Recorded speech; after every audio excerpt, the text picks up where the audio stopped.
ಆತ್ಮೀಯರೇ, ಮೇ 7 ಬರ್ತಾ ಇದೆ. ಅವತ್ತು ನಮ್ಮ ದಾವಣಗೆರೆ ಲೋಕಸಭಾ ಕ್ಷೇತ್ರಕ್ಕೆ ಚುನಾವಣೆ ನಡೀತಾ ಇದೆ.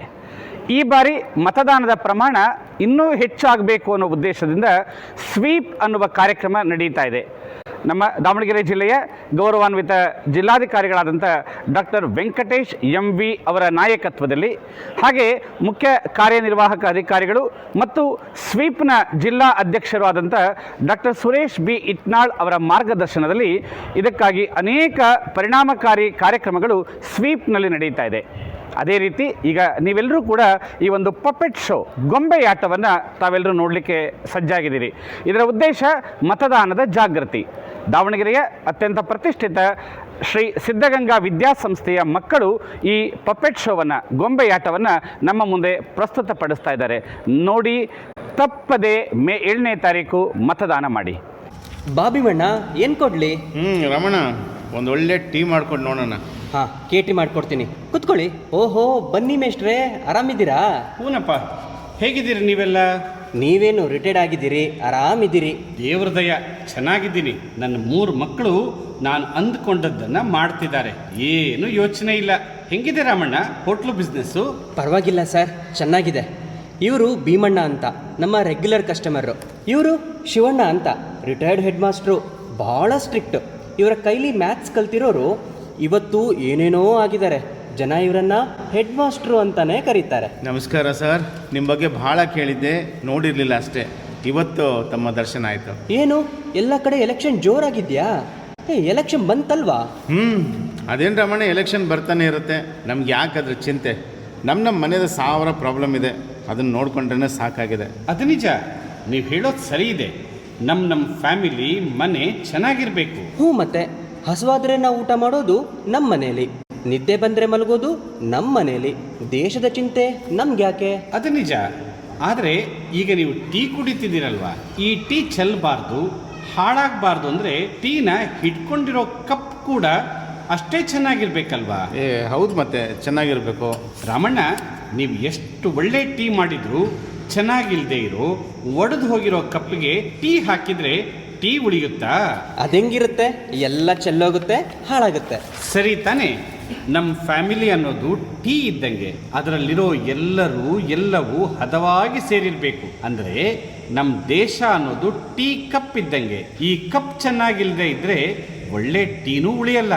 ನೀವು ಹೇಳೋದು ಒಂಥರ ಸರಿ ಇದೆ ಮೇಷ್ಟ್ರೆ. ದೇಶ ಚೆನ್ನಾಗಿದ್ದರೆ ನಮ್ಮ ಫ್ಯಾಮಿಲಿ ಚೆನ್ನಾಗಿರುತ್ತೆ, ಎಲ್ಲ ಫ್ಯಾಮಿಲಿನೂ ಚೆನ್ನಾಗಿದ್ದರೆ ಇಡೀ ದೇಶ ಚೆನ್ನಾಗಿರುತ್ತೆ.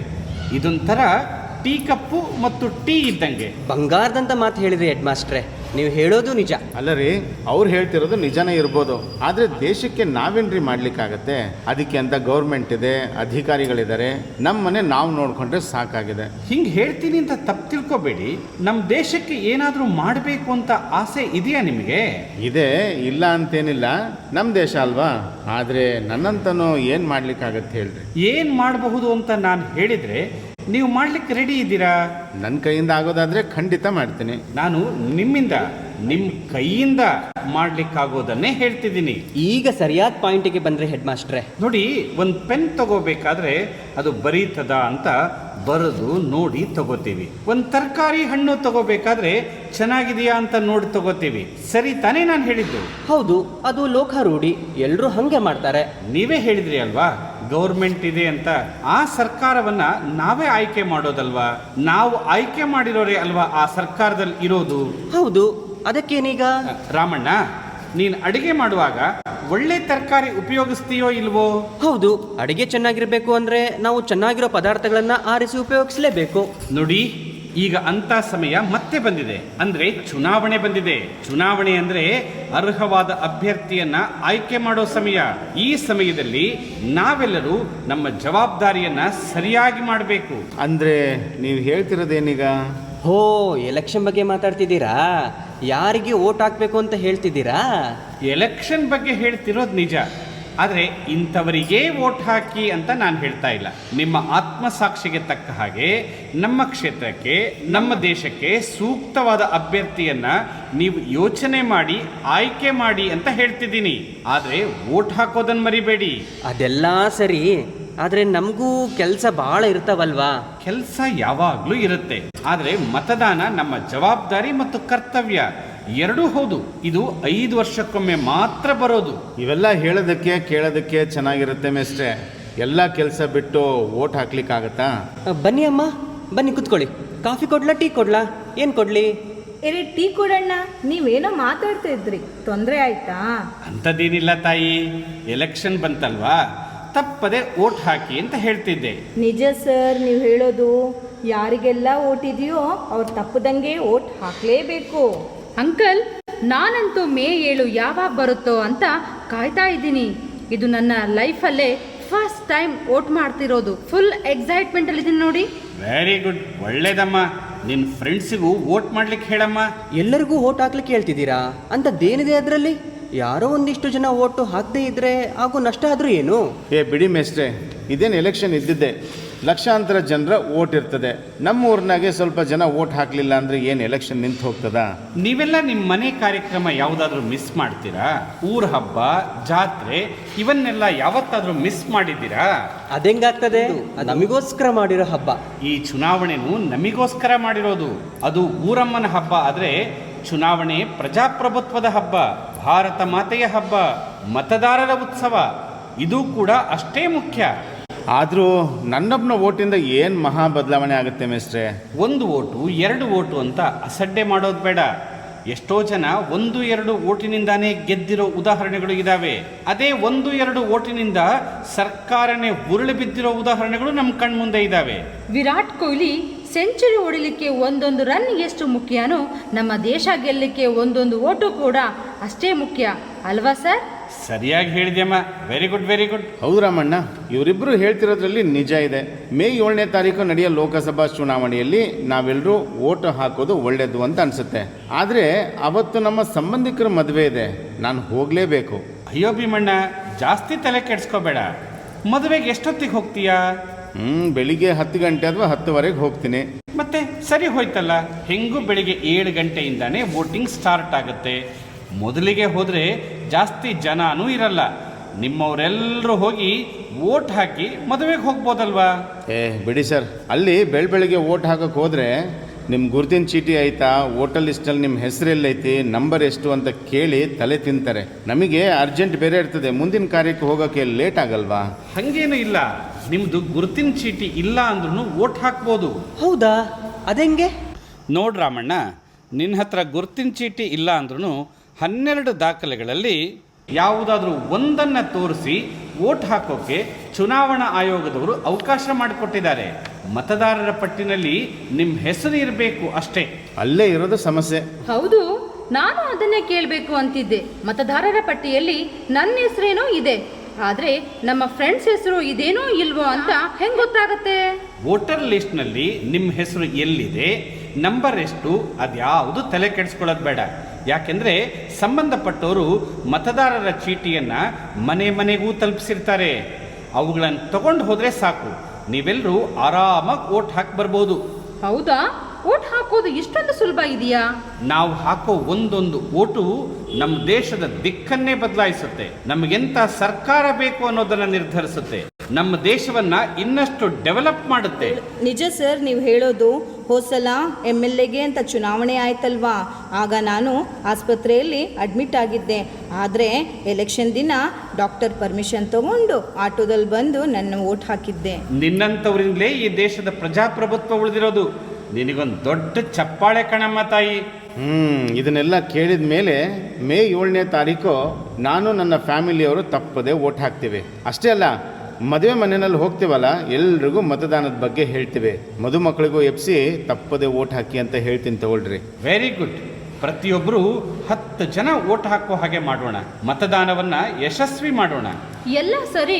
ನಮ್ಮ ಅಜ್ಜಿ ಒಬ್ಬರಿದ್ದಾರೆ, ಅವರಿಗೆ ತುಂಬ ವಯಸ್ಸಾಗಿದೆ. ಅವರು ಮತದಾನ ಕೇಂದ್ರಕ್ಕೆ ಬಂದು ವೋಟ್ ಹಾಕೋದು ತುಂಬ ಕಷ್ಟ. ಅದಕ್ಯಾಕೆ ಯೋಚನೆ ಮಾಡ್ತೀಯಮ್ಮ?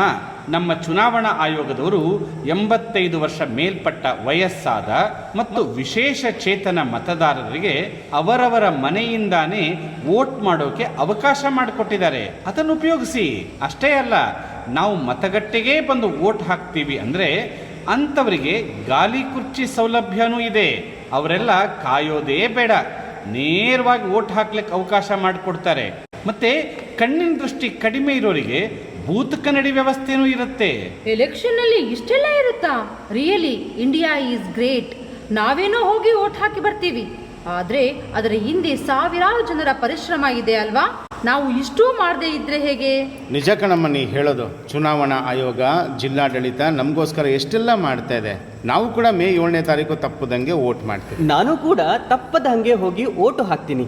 ಅಷ್ಟೇ ಅಲ್ಲ, 10 ಗಂಟೆಯೊಳಗೆ ಓಟು ಹಾಕಿ ಬಂದು ಬೆರಳಿನ ಇಂಕ್ ಗುರುತು ತೋರಿಸ್ತೋರೆಲ್ಲರಿಗೂ ಅವತ್ತು ಫ್ರೀಯಾಗಿ ಟೀ ಕೊಡ್ತೀನಿ. ಹೌದಾ? ಹಂಗಾದ್ರೆ ನಂಗೆ ಅವತ್ತು ನಿಮ್ಮ ಹೋಟ್ಲಲ್ಲಿ ಫ್ರೀ ಟೀ ಸಿಗುತ್ತೆ. ಏನ್ ಸರ್ ನೀವು ಹಿಂಗೆ ಹೇಳ್ತೀರಿ? ನಮ್ಮ ದೇಶಕ್ಕಿಂತ ಟೀ ದೊಡ್ಡದಾ? ಬನ್ನಿ ಸರ್, ಎಲ್ಲರೂ ಸೇರಿ ಮತದಾನವನ್ನ ಯಶಸ್ವಿ ಮಾಡೋಣ.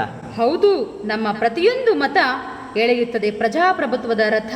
ನಾವಂತೂ ವೋಟ್ ಹಾಕ್ತೀವಿ, ಆದರೆ ಈ ಕೆಲವು ತಿಳಿಗೇಡಿಗಳು ಅವತ್ತು ರಜೆ ಇರುತ್ತೆ ಅಂತ ಟೂರು ಮೋಜು ಮಸ್ತಿ ಮಾಡಕ್ಕೆ ಹೋಗ್ತಾರೆ. ಅವ್ರಿಗೆಲ್ಲ ವೋಟ್ ಮಾಡ್ರಿ ಅಂತ ಕಿವಿ ಹಿಂಡಿ ಹೇಳಬೇಕಾಗಿದೆ ನೋಡ್ರಿ. ಹೌದು ಅಂಕಲ್, ನೀವು ಹೇಳಿದ್ದು ಸರಿ. ತಿಳುವಳಿಕೆ ಇರೋ ಜನಾನೇ ಹಿಂಗ್ ಮಾಡಿದ್ರೆ ಹೆಂಗೆ?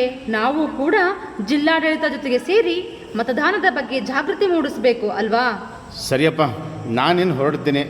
ಮೇ 7ನೇ ತಾರೀಕು ವೋಟ್ ಮಾಡಿ ಬಂದು ಫ್ರೀಯಾಗಿ ಟೀ ಕುಡಿತೀನಿ. ಸರ್, ತುಂಬ ಥ್ಯಾಂಕ್ಸು, ಭಾಳ ವಿಷಯ ತಿಳಿಸ್ಕೊಟ್ರಿ. ಮೇ 7ನೇ ತಾರೀಕು ಲೋಕಸಭಾ ಚುನಾವಣೆ ದಿನ. ನೀವು, ನಿಮ್ಮ ಕುಟುಂಬದವರು, ನೆರೆಹೊರೆಯವರು ಎಲ್ಲರೂ ವೋಟ್ ಮಾಡೋದನ್ನು ಮರಿಬೇಡಿ. ಖಂಡಿತ ಸರ್, ಎಲ್ಲರೂ ಮತ ಚಲಾಯಿಸೋಣ, ಪ್ರಜಾಪ್ರಭುತ್ವವನ್ನು ಇನ್ನಷ್ಟು ಬಲಪಡಿಸೋಣ. ಆಯ್ತಮ್ಮ, ಎಲ್ರಿಗೂ ಒಳ್ಳೇದಾಗಲಿ. ನೋಡಿ, ಮೇ 7ನೇ ತಾರೀಕು ನಾವೆಲ್ಲ ವೋಟ್ ಹಾಕ್ತೀವಿ, ನೀವು ಹಾಕ್ತೀರಲ್ವಾ?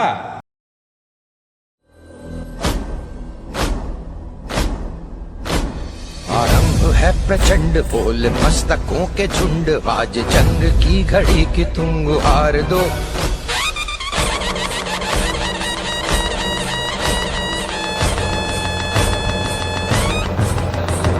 आरंभ है प्रचंड, बोल मस्तकों के झुंड, आज जंग की घड़ी की तुम गुहार दो।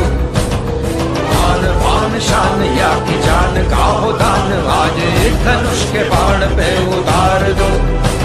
आरंभ है प्रचंड।